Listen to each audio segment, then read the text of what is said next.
बनी हुई है। यह जरूर उस नटखट कान्हा की ही शरारत है। चलो आज हम सब जाकर उसकी शिकायत यशोदा मैया से करते हैं। हाँ हाँ चलो। यशोदा मैया, यशोदा मैया। अरे ओ यशोदा मैया, क्या हुआ? देखो आपके कान्हा ने क्या किया है। आज फिर से उसने हमारी मटकी तोड़ी और सारा माखन चुरा लिया। क्या कान्हा ने माखन चुराया? परंतु वह तो प्रातः काल से यही है। कान्हा, अरे ओ कान्हा। हाँ मैया, क्या तूने इनका माखन चुराया? मैंने और इनका माखन चुराया? आपके हाथों से बना स्वादिष्ट माखन छोड़कर मैं क्यों इनका माखन चुराने लगा? नहीं मैया, ये झूठ बोलता है। कल इसने विशाखा की भी मटकी चुराई थी। क्या राधा, मैं झूठ बोल रहा हूँ? कृष्णा, तुम सब तो हमेशा ही मेरे कान्हा की शिकायत करती रहती हो। क्या हमारे घर में माखन की कोई कमी है जो मेरा लाला तुम्हारे हाथों से बना माखन चुराए? ठीक है मैया, अब तो हम तेरे लाला को रंगे हाथ पकड़ कर ही तेरे पास लाएंगे।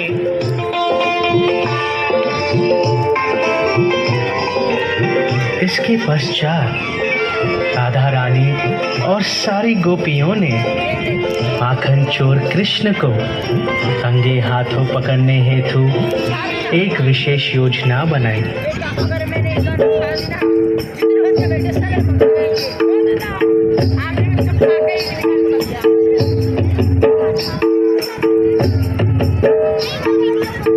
माखन कहाँ है?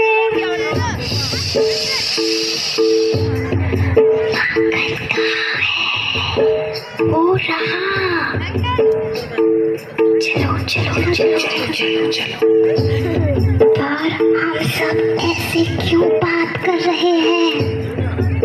ताकि गोपियाँ हमें पकड़ के न मारे। बैठ जाओ। अब चलो। नहीं रुको, आज मुझे कुछ गड़बड़ लग रही है। क्या हुआ मधुमंगल? यह मटका आज इतना नीचे क्यों है? घंटियाँ? अच्छा, लगता है आज गोपियों ने हमारे आने की अच्छी तैयारी की है। मतलब जैसे ही हम माखन चुराने जाएंगे ये सारी घंटियां बजने लगेगी। चिंता मत करो घंटियों के देवता। घंटियों के देवता।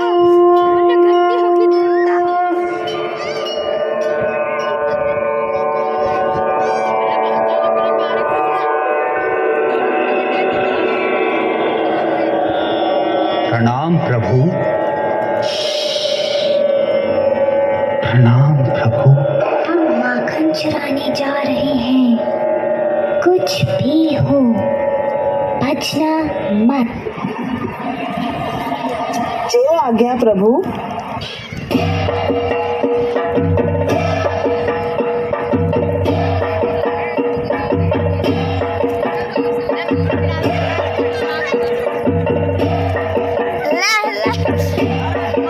भंडारा भंडारा खा रहा है। अरे चल रहा है आंटी, चल रहा है आंटी। क्या हुआ?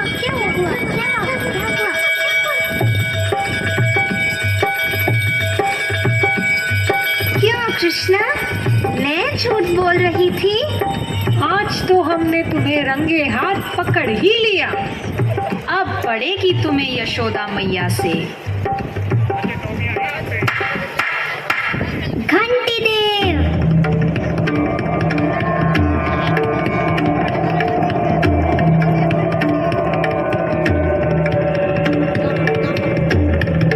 आज्ञा प्रभु। आज्ञा? मैंने तुमसे कहा था ना बचना मत।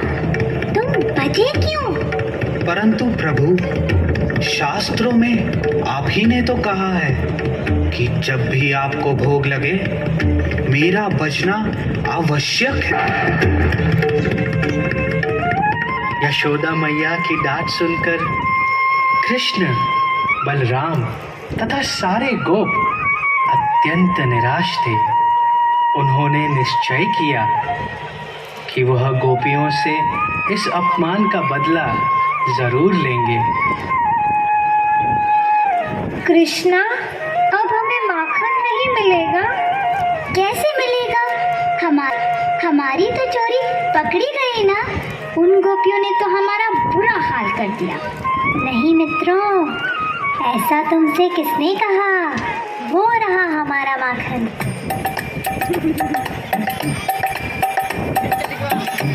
रुको, तुम यहाँ से आगे नहीं जा सकते। वो क्यों भला? हम यहाँ के राजा के प्रतिनिधि हैं।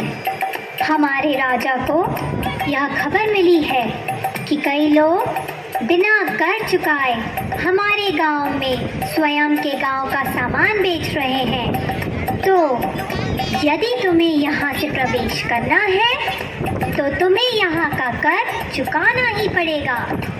परंतु हमारे पास तो तुम्हें देने के लिए कुछ भी नहीं है। कुछ भी नहीं तो तुम्हें यहाँ प्रवेश भी नहीं मिलेगा। परंतु अगर हमें यहाँ प्रवेश नहीं मिलेगा तो हमारे माखन का क्या होगा? माखन? अच्छा, अभी तो तुमने कहा कि तुम्हारे पास कुछ नहीं है, तो ये माखन कहाँ से आया? माखन? नहीं, हम तुम्हें माखन नहीं दे सकते। नहीं दे सकते तो हम तुम्हें प्रवेश भी नहीं दे सकते।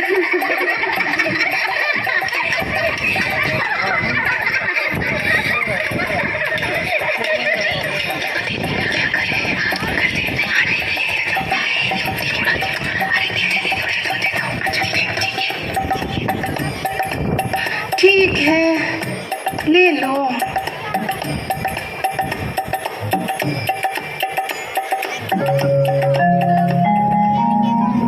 इस तरह कृष्ण और उनके सखाओं ने माखन प्राप्त करने की नई योजना बनाई। परंतु उस ओर राधा रानी और उनकी गोपियों ने अपनी अलग ही योजना बना रखी थी। वाह कृष्णा, अब तो हमारे रोज के माखन का प्रबंध हो गया। कृष्णा, मुझे तो बहुत भूख लगी है। रुको मधुमंगल, माखन आता ही होगा। वो रहा माखन। आज तो केवल 2 ही गोपियां हैं, परंतु माखन तो काफी सारा दिख रहा है। चलो चलो।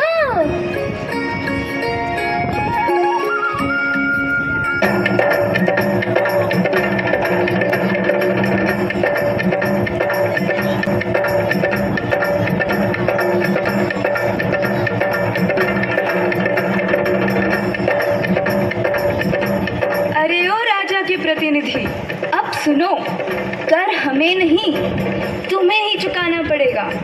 क्योंकि तुम्हारी ही सारी गैया हमारे ब्रज की कोमल घास खाती है, और अगर तुम्हें और तुम्हारे सारे मित्रों को इन रस्सियों से छुटकारा पाना है तो तुम्हें संपूर्ण ब्रज में जाकर घोषित करना होगा कि वृंदावन की रानी है श्रीमती राधा।